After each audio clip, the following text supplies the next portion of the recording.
A racist employee at a luxury store accuses a black girl of theft and humiliates her. She is shocked when she is called into the company headquarters and sees the little girl with her father. Ava stepped into the jewelry store, her heart fluttering with excitement. The soft chime of the doorbell echoed as she took in the opulent space, lit warmly to make everything sparkle and glow. Her father was still in the car outside, finishing a business call, and had told her to go ahead and look around. He'd be in soon, he'd promised, and she couldn't wait to show him all the beautiful pieces she'd discover. She walked slowly down the aisles, hands behind her back like she'd seen adults do, soaking in the glittering displays of diamonds, rubies, and emeralds. Every piece looked like it had come straight from a fairy tale, and Ava felt like she was stepping into her own magical kingdom. Then, something caught her eye, a diamond ring sitting out on a small velvet-lined tray on the counter, not behind the glass like everything else. The ring was breathtaking,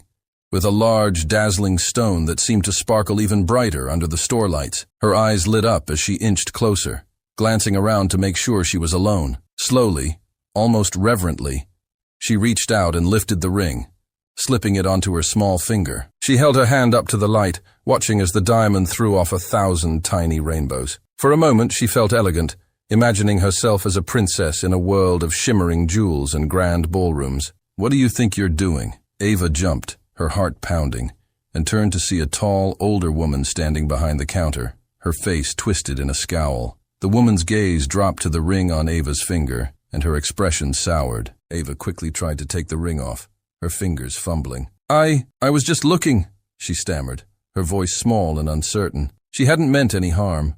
She was just admiring the beautiful ring. "Looking?" the woman repeated, her tone cold and sharp. She took a step closer, reaching out and grabbing Ava's hand roughly, making Ava flinch. "That ring wasn't just lying around for you to play with. You must have taken it from the display." Ava's eyes widened in shock, her cheeks flushing. "No, I didn't. It was right here," she said, pointing at the tray where the ring had been resting. "Oh, don't lie to me." The woman's fingers tightened around Ava's wrist, making her feel even smaller. "You think you can just come in here and take whatever you like, don't you?" Ava's stomach knotted with a mix of shame and confusion. She tried to explain, her voice trembling. I just wanted to see." The woman scoffed, cutting her off. "Just wanted to see. Is that what you call it?" She released Ava's wrist with a small shove and slapped the ring off her finger, letting it clatter onto the tray. "This isn't a place for little girls to play, and these aren't toys." "What kind of parents let a child like you wander around unsupervised?" Ava felt her face grow hot, a lump forming in her throat as she tried to hold back tears. "My dad, he's just outside. He told me I could look." "Outside?" the woman repeated, her voice dripping with disdain. "Oh, I'm sure he did. And I'm sure he'd say anything to cover for you if he had to." The words stung, and Ava's vision blurred as tears filled her eyes. "I wasn't trying to steal." "Enough!" The woman's voice was cold and dismissive. "I don't care what your excuses are. People like you have no place in a store like this." The harshness of her words hit Ava like a slap, and a tear slipped down her cheek. She hadn't expected this, hadn't thought her innocent fascination would turn into something so awful. She managed a faint, trembling whisper. I was just looking." The woman rolled her eyes, her mouth twisting with contempt. "Oh, please," she sneered.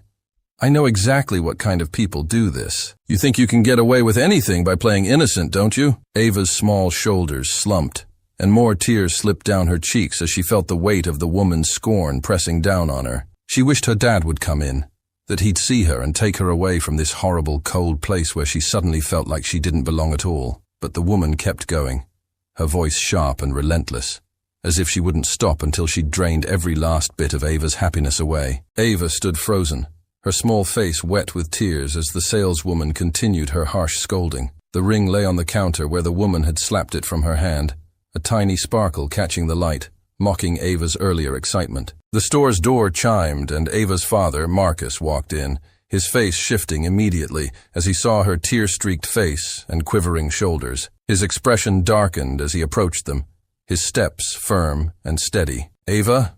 he asked, kneeling down and placing a gentle hand on her shoulder. "What happened, sweetheart?" Ava took a shuddering breath, clutching her father's hand. "Daddy, I was just looking at the ring. It was on the counter, and she said I was trying to steal it." The saleswoman's gaze flicked over to him, her expression tightening with irritation as she crossed her arms. "Your daughter," she said, barely disguising her disdain, "was handling an expensive ring from the display, and I stopped her.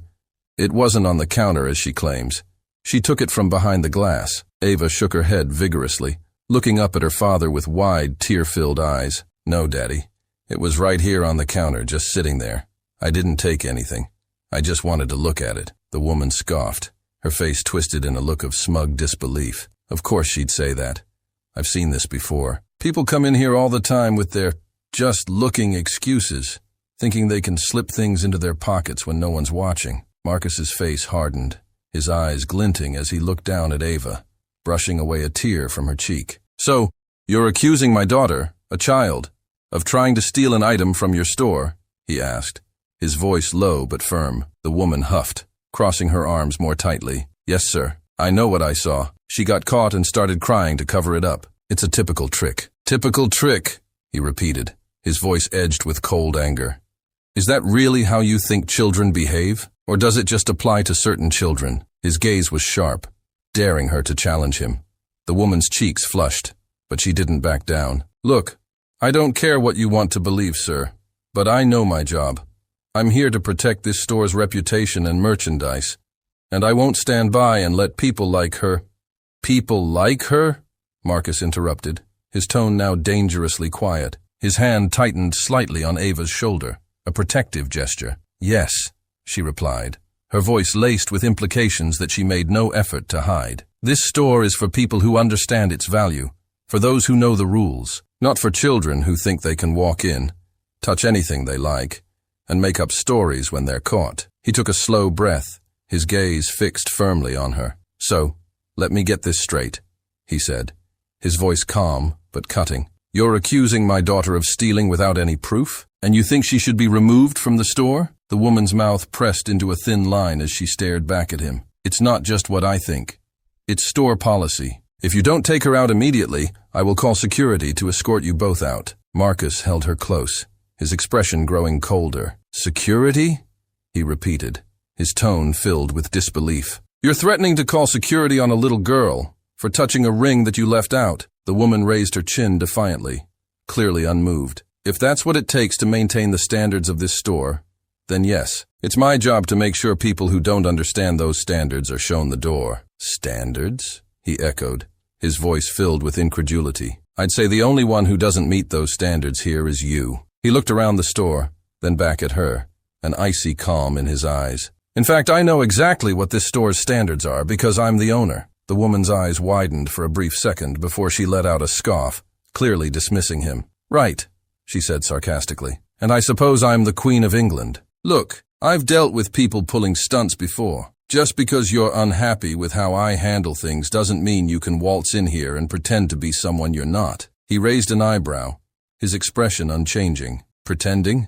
he asked, his voice dangerously low. "I don't have to pretend anything. This store, along with every other location in this city, is owned by my company." The woman folded her arms and gave him a mocking smile. "Oh, please. I don't know who you're trying to impress, but I assure you, I don't fall for these kinds of stories. If you're really the owner, then prove it. Otherwise, I suggest you and your daughter leave before I call someone to deal with this nonsense." Marcus took out his phone, his calm demeanor never wavering as he typed in a quick message. "Oh, don't worry," he said quietly. "You'll get all the proof you need soon enough." The woman's smug smile faltered, but she quickly tried to regain her composure. "Fine," she said, her voice wavering slightly. "You have 5 minutes before I call security, and I guarantee they won't be as patient with you as I have been." He smirked, crossing his arms as he looked around the store, his patience starting to wear thin. "You're right about one thing," he replied. "I don't think patience is something this place can afford much longer.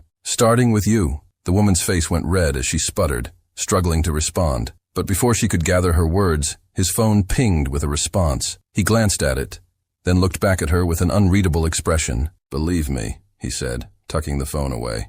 "If anyone here is overstaying their welcome, it's not me. And if you're so convinced about calling security, maybe you should call corporate too. I'm sure they'd love to hear how you've handled this situation." Her defiance crumbled slightly, her confidence shaken by his tone and unwavering stance. "Corporate," she echoed, her voice hesitant, as if she wasn't entirely sure anymore. Yes, he said, voice calm and unrelenting. I suggest you check your contact list if you really want to find out just who I am. The woman's expression flickered with confusion and unease, but she quickly masked it with another haughty sneer. This is ridiculous, she muttered, her voice lacking its previous conviction. People always have some story. Marcus stared at her, his gaze unflinching. Stories, he repeated softly. The only story here is how a young girl was treated like a criminal for daring to look at a ring in a store owned by her own family. He paused, letting his words sink in. But don't worry. By the time we're done here, you'll know exactly who we are. The woman's face paled as his words hit home, but she still tried to maintain her front, her voice growing weaker. If you really think this charade is going to intimidate me, you're mistaken. He simply looked at her, an icy smile touching his lips. I don't need to intimidate anyone. The truth has a way of coming out on its own. He placed a protective hand on Ava's shoulder, his stance unwavering as he waited, calmly and silently, for her to make her next move. The woman stood stiffly behind the counter, her arms crossed, a self-satisfied smirk tugging at her lips. She glanced between Marcus and Ava, her expression cold, yet laced with a smugness that only deepened as she checked her watch. Just then, the store's door chimed, and a security guard walked in, his gaze moving between the saleswoman, Marcus, and Ava, with a look of professional curiosity. He quickly assessed the situation, his attention settling on the saleswoman, who beckoned him over with an impatient wave. Thank goodness, she said with a huff, pointing at Marcus. I need you to escort this man and his daughter out. He's been causing a disturbance, and his daughter was handling one of our rings from the display. They refused to leave when I asked them to. Marcus glanced at the security guard, his face calm, his hand resting protectively on Ava's shoulder. Ava clutched his hand, her face still tear-streaked, but now showing a hint of confusion and frustration. She looked up at her father, her young eyes searching for reassurance. The security guard approached Marcus, his tone respectful but firm. Sir, I'm going to have to ask you to leave the store. This is a private establishment, and if the staff feel there's a disturbance, we have a responsibility to address it. Marcus met the guard's gaze with a steady look. I understand you're just doing your job, he said quietly, his voice laced with controlled frustration. But I'd hope you can see there's more to this than what's being claimed. The guard hesitated, glancing between Marcus and the saleswoman, but he nodded, keeping his tone neutral. I get that, sir, but I'm bound to follow the protocol. If the staff believe there's an issue, we need to address it by asking the involved parties to leave. The saleswoman's smirk widened, her arms still folded across her chest as she watched Marcus with an air of triumph. You heard him, she said, her voice dripping with satisfaction. We have rules in this store, and those who don't follow them don't get to stay. Maybe this will be a lesson for the both of you about respecting boundaries. Marcus took a slow breath, his gaze cool but controlled as he looked at the saleswoman. Boundaries, he echoed, his voice calm but edged with steel. If anyone here has crossed boundaries, it's you. But I understand. You need the last word today. The woman lifted her chin, the smug look deepening. That's right. And in a store of this caliber, that's the way things are done. Marcus glanced at the security guard, nodding as he tightened his grip on Ava's hand. Fine. We'll leave, he said, his voice steady. But rest assured this isn't over. And the next time you see us, I'll be the one making the rules clear. The woman's face didn't falter, but her eyes sparkled with satisfaction. I look forward to it, she replied, giving him a mocking smile. Maybe you'll even learn a thing or two about how to behave in places like this. Ava looked up at her father, her young face a mixture of confusion and hurt. Daddy, why do we have to leave? She whispered, her voice barely audible. Marcus knelt down, brushing a tear from her cheek and giving her a gentle, reassuring smile. Because some people think they have the right to judge others, sweetheart. But remember this. No one, and I mean no one, has the right to make you feel small. Ava nodded, still clutching his hand tightly as he stood up, facing the woman one last time with a look that was both calm and unwavering. Without another word, he led Ava toward the door, his step steady, his head held high. As they exited the store, Ava glanced back, catching a glimpse of the saleswoman's smug face as she watched them go, her arms still crossed in satisfaction. Outside the store, Marcus led Ava to a nearby bench and knelt down to meet her eyes, his expression softening as he wiped away the last of her tears. She looked up at him, her eyes wide with a mix of confusion and hurt. Daddy, Did I do something wrong? She asked, her voice small. He shook his head firmly. No, sweetheart. You didn't do anything wrong, he said, his voice gentle but resolute. That woman? She was being unfair and frankly cruel. She judged you just because she wanted to, because she thought you didn't belong. Ava frowned, her brows knitting together. But why? Marcus took a deep breath, choosing his words carefully. Sometimes people act like that because they carry unfair, ugly ideas about others. They believe certain people don't belong in places like that store. It's called prejudice, Ava. And in this case, it was racism. Ava blinked, trying to make sense of it. So, she was mean to me because of how I look? Marcus nodded, a sadness flickering in his eyes, but he kept his voice calm. Yes, that's exactly it. She assumed you didn't belong because of your appearance. And that's not fair, not right, and certainly not something you deserve. He paused, letting his words sink in. People like her are out there, Ava. It's not something we can change in a day, but that doesn't mean they get to treat you, or anyone else, like that. Ava's face tightened, a small spark of determination in her young eyes. So, are you going to let her get away with it? A smile played on Marcus's lips, pride shining through his seriousness. Absolutely not. People like her need to understand that their actions have consequences. Tomorrow, I'm going to set up a meeting with her and with everyone else who runs that store, and she'll find out exactly who we are and what we stand for. Ava's eyes lit up with curiosity. A meeting? Marcus nodded, leaning in closer. Yes. I want her to see that her judgment of you was wrong, and that treating people differently because of how they look isn't just unkind. It's something I won't tolerate in my company. He paused, a twinkle of excitement sparking in his eyes. And you know what? You can be there with me if you want. You can attend the meeting, and together we'll remind her that everyone deserves respect. Ava's eyes widened in surprise, then brightened with a quiet determination. I want to go. I want her to see that she was wrong. Marcus smiled, pride swelling in his chest. That's my girl. Tomorrow she'll see that no one can judge you without facing the consequences. And you? You'll get to see how we stand up for ourselves in a world that still has a lot to learn. With that, Marcus wrapped an arm around Ava, holding her close. They sat in quiet for a moment, both finding strength in the warmth of the other, knowing that tomorrow they'd face the challenge together. Marcus and Ava sat quietly in the grand conference room, the faint hum of city sounds muffled behind the thick glass windows. Ava's hand rested in her father's, her fingers gripping tightly as they both waited. Marcus was calm but unyielding,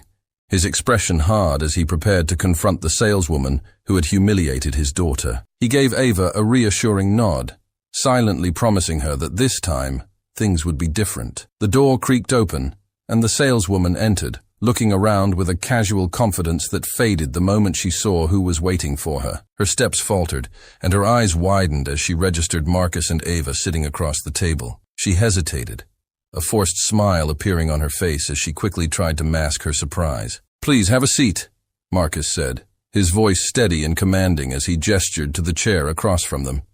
His gaze never wavered, and his calm demeanor only seemed to make her more uncomfortable. Ava watched her closely, a new sense of quiet strength in her eyes. The woman cleared her throat and sat down, clasping her hands nervously in her lap. Mr. Green, she began, her voice already tinged with defensiveness. I didn't realize you would be here personally. Marcus tilted his head slightly, his gaze cool. I'm sure you didn't, he replied. Just like you didn't realize who I was yesterday when you treated my daughter like a criminal. Or did that not matter to you? The woman shifted, clearly uncomfortable. She opened her mouth to speak, but seemed unsure of where to start. I was just doing my job, sir. When I saw your daughter with the ring, I thought, no, Marcus cut her off, his voice sharp. You didn't think. That's the problem. You made a judgment, a harsh and baseless assumption, and then you treated my daughter, my 10-year-old daughter, as though she didn't belong. A child who came to admire jewelry in her father's store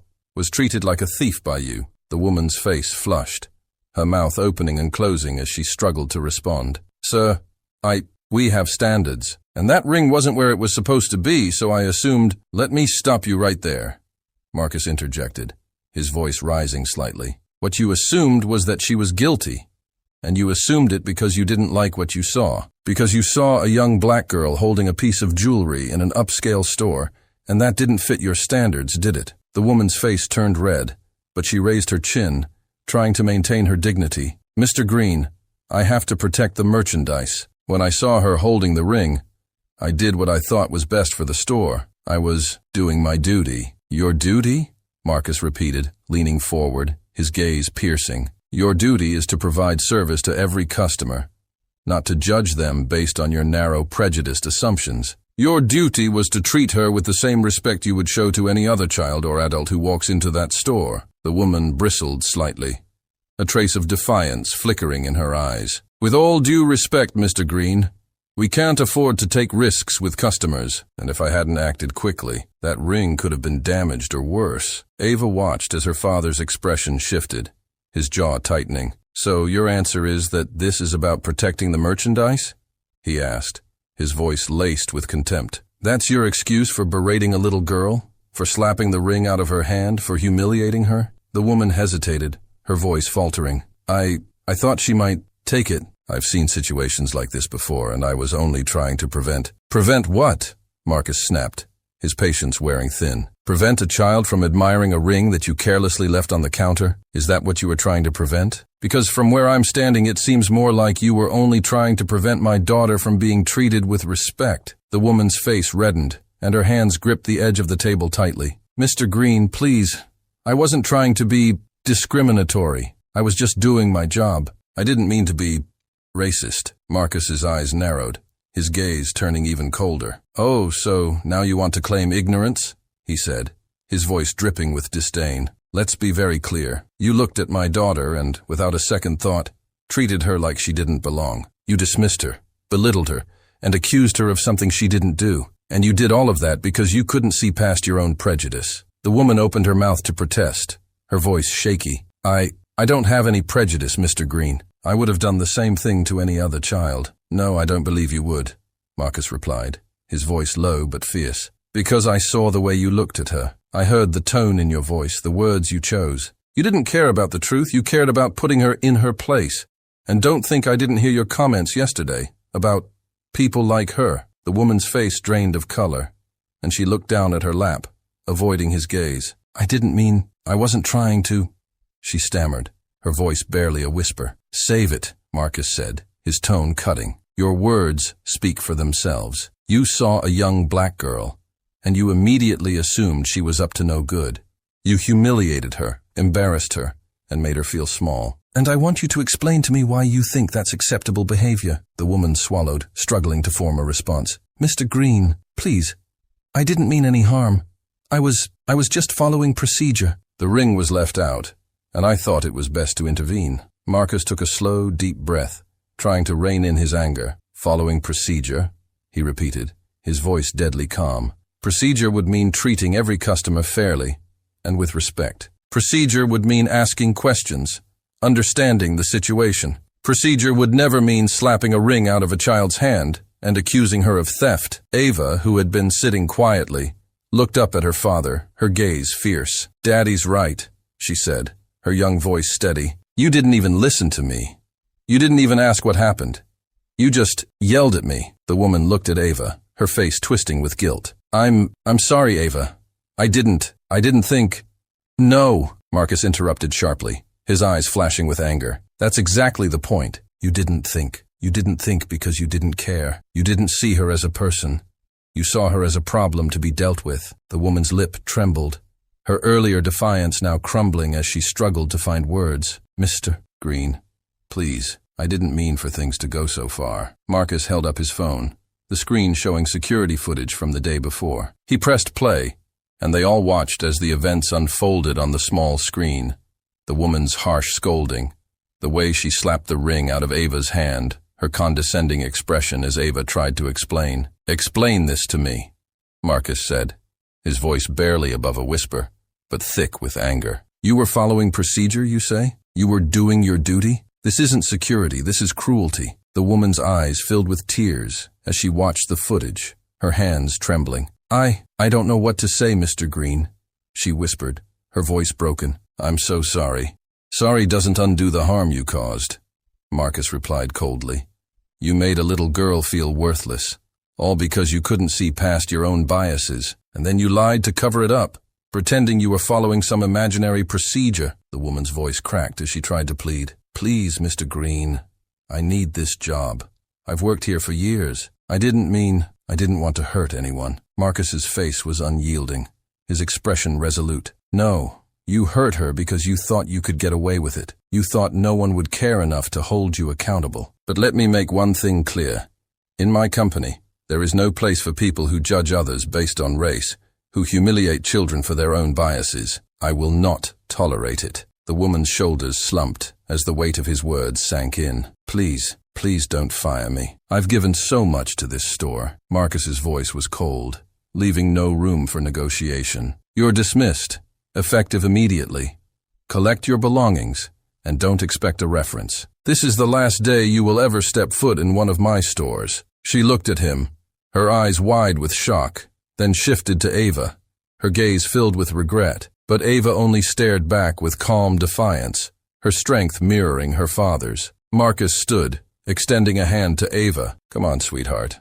We're done here, he said, his tone softening as he looked at his daughter. Ava took his hand, her head held high as she followed him out of the room, leaving the woman alone, her shame filling the empty space they left behind. The following morning, Marcus sat in his office, sunlight streaming through the floor-to-ceiling windows as he sipped his coffee and reviewed the plan he'd crafted the night before. Today was about sending a clear message. Prejudice and discrimination had no place in his stores, or any place he could influence. He was not only going to ensure the saleswoman was removed from his company, but he would also make it impossible for her to bring her narrow-minded behavior to any other high-end establishment. He leaned back in his chair and picked up the phone, dialing the number for his human resources director, Claire, a sharp and principled woman who had been his ally in upholding the company's values. Within minutes, Claire had answered, her voice brisk but warm. "Good morning, Marcus," she greeted. "I got your message last night about the incident at the store. I take it you want a full report on her dismissal?" "Yes, Claire, but I want more than that," Marcus said, his voice resolute. "The incident yesterday wasn't just about poor judgment. It was a clear case of discrimination, and I won't have someone like that representing my company, or anyone else's if I can help it." Claire paused, taking in the weight of his words. "I understand, Marcus. We'll make sure she's formally dismissed and won't be eligible for rehire within our company. But are you suggesting we go further?" "Exactly," he replied, his tone cold. "I want her blacklisted from the industry. She's a liability to any company that values customer experience and respect. I'll handle the external contacts, but I'll need HR to make sure her termination is clearly recorded as misconduct due to discriminatory behavior. That should be noted in her record, and it should be sent through the appropriate channels." "Of course," Claire agreed. "This will impact her future opportunities within similar establishments, especially those with connections to our industry network. I'll ensure the paperwork is thorough, and I assume you want this done quietly." Marcus thought for a moment. "Quietly, yes, but firmly. I don't want her crying wrongful termination and causing legal headaches, but I want her to understand that her behavior will follow her everywhere." He hung up, a determined look crossing his face. The next call he made was to a few key executives he trusted in the high-end retail industry. Friends and colleagues who shared his values and had witnessed their own issues with prejudice and discrimination in their companies. They were seasoned professionals who valued a good reputation and knew that the right connections were essential to keeping their brand names untarnished. He started with James, an old friend who ran an exclusive line of boutique stores across the city. The phone rang twice before a deep, familiar voice answered. "Marcus, my friend. What's this early morning call about?" "You usually wait until lunch," James chuckled. "James, this isn't a casual chat," Marcus replied, his tone serious. "I'm reaching out because I have an important matter I think you'll want to know about." The laughter faded from James's voice. "Go on, I'm listening." Marcus explained the events of the previous day, describing the saleswoman's treatment of Ava, the accusations, and her cold dismissal of their presence. He kept his voice steady, but his words carried the depth of his anger and disappointment. "Now, James," he continued, "I'm making sure this woman is dismissed from my company. But I want you and others in our industry to know exactly what she did. If someone with this level of prejudice can't see past a customer's appearance, she's a risk to any high-end store. This behavior shouldn't be tolerated anywhere, and I won't have her slipping into another business and mistreating anyone else." James was silent for a moment, processing. "Marcus, I'm appalled. To treat anyone that way, let alone a child, it's unacceptable. I'll inform my team that if she applies, Her file should be reviewed with care and rejected. Thank you, James. I appreciate it, Marcus said, relief and gratitude in his voice. We have to set a standard for the industry. After his call with James, Marcus spent the next few hours reaching out to other industry leaders, from luxury hotels to upscale department stores. Each call was met with a similar reaction: shock, anger, and an agreement that discrimination could not be tolerated, especially in businesses that prided themselves on inclusivity and impeccable service. By the end of the day,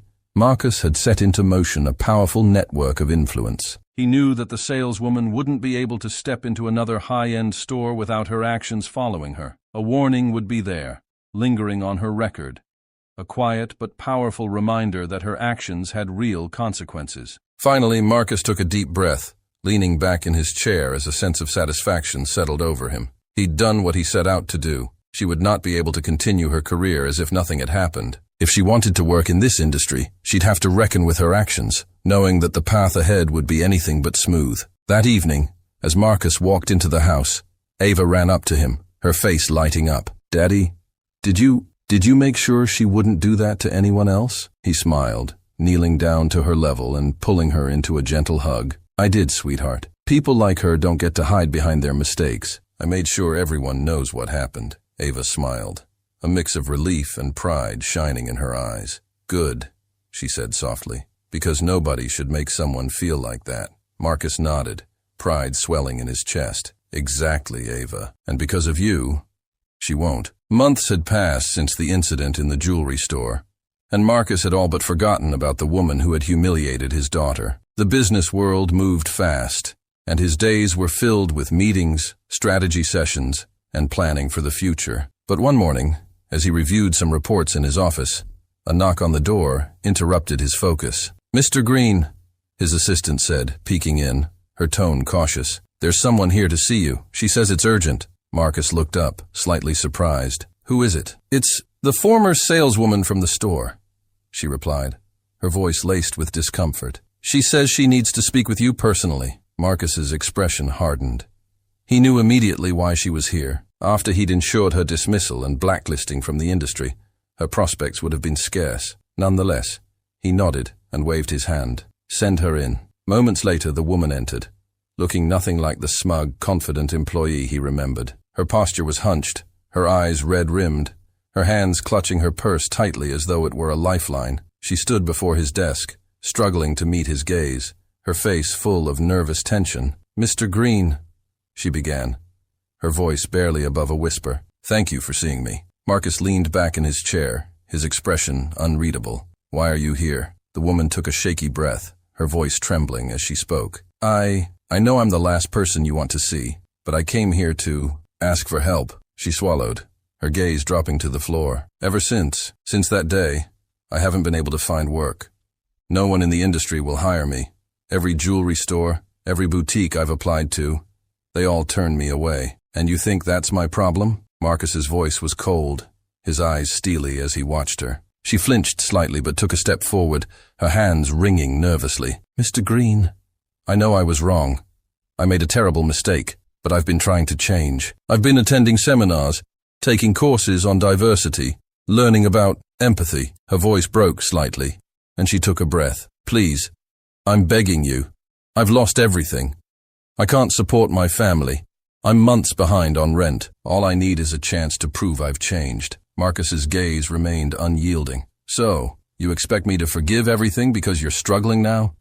Do you think a few seminars are enough to erase the harm you caused?" The woman's face crumpled, tears spilling down her cheeks. I know I hurt your daughter. I can never undo that. But I've been trying to be better, to learn from my mistakes. Please, Mr. Green. I'm desperate." "Desperate?" Marcus repeated, his tone edged with anger. "Desperate like my daughter was, standing alone in that store while you humiliated her?" The woman's shoulders slumped, and she clasped her hands together in front of her, looking down. "Mr. Green, I am so sorry. I was ignorant, I was wrong. But please don't let this mistake define me forever. I've been doing everything I can to change." Marcus's gaze sharpened. "You call it a mistake, as though it were an accident. But what you did that day wasn't a mistake. It was a choice to judge my daughter, to treat her like she didn't belong. You thought you could humiliate her and get away with it because no one would care. And now, when that choice has caught up with you, you come here asking for help. The woman's voice shook as she pleaded. I know that I was wrong. And I know that I have no right to ask this of you. But please, Mr. Green, I have nothing left. I've lost everything. If you could just recommend me somewhere, give me a chance. Marcus leaned forward, his gaze cold and unyielding. And what about my daughter? What about the lesson she learned from you? The lesson that there are people in this world who will look at her and see only what they want to see? You taught her that day that people like you exist, people who will judge her without a second thought. The woman's hands shook, and she took a step back, her face stricken. Please, Mr. Green, I'm willing to do anything to make up for what I did. I've changed, I swear. I'm not the same person I was. Marcus shook his head slowly, a look of disappointment flashing across his face. You say you've changed, but the truth is, you only learned empathy after you lost everything. You only cared to change when you found yourself on the other side.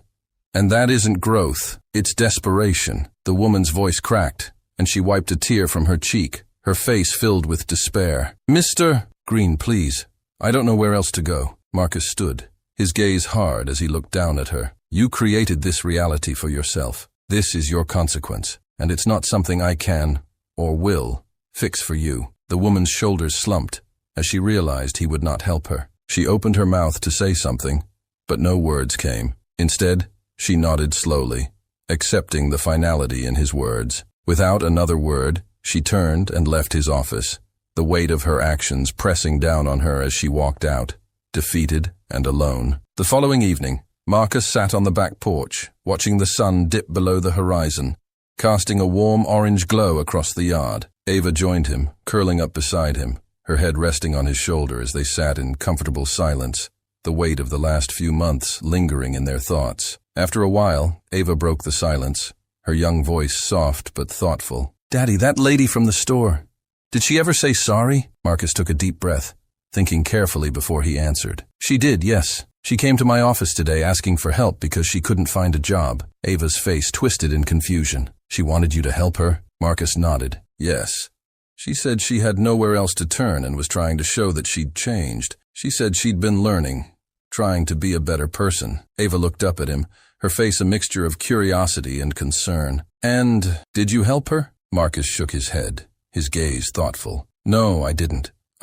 Because I realized that she wasn't asking for forgiveness, because she understood what she'd done. She was asking for help, because she wanted to get back what she'd lost. Ava processed his words, a small frown forming as she considered them. So, she only wanted to be nice because it was hurting her? Exactly, Marcus replied, a hint of sadness in his voice. She realized that the world isn't as forgiving as she'd hoped, and sometimes people only change when they have no other choice, but that doesn't mean they've truly learned anything. Ava thought about this for a moment, her young face filled with a wisdom that took Marcus by surprise. But Daddy, do you think people can really change if they only do it because they have to? Marcus looked at her, proud of how perceptive she was becoming. That's a good question, Ava. I think real change has to come from the heart, from understanding the harm you caused and wanting to make things better, even if it doesn't get you anything in return. He paused, letting his words settle. Sometimes people don't realize that the way they think and act can hurt others, and it takes something big to make them see it. Ava leaned into him, her voice soft. I remember how she made me feel that day, like I didn't belong. She took a deep breath. But I also remember you standing up for me. You made me feel like I do belong. Marcus wrapped an arm around her shoulders, pulling her closer. And you do, Ava. No one has the right to make you feel less than anyone else. People like her are out there, but so are people who'll see you for who you are, who'll respect you and treat you with kindness. Ava nodded, absorbing his words, a sense of strength growing in her expression. I didn't understand it all before, but now I think I get it. It's not just about saying you're sorry, it's about meaning it. Marcus smiled, filled with pride. Exactly, Ava. And when we're hurt by people who don't understand that, we have to remember that their actions reflect on them, not on us. You have nothing to prove to people who can't see you clearly. Ava's small hand slipped into his, and she looked up at him with a new confidence in her eyes. Thank you, Daddy, for teaching me to stand up for myself, and for showing me that being strong doesn't mean being mean back. Marcus's heart swelled with pride.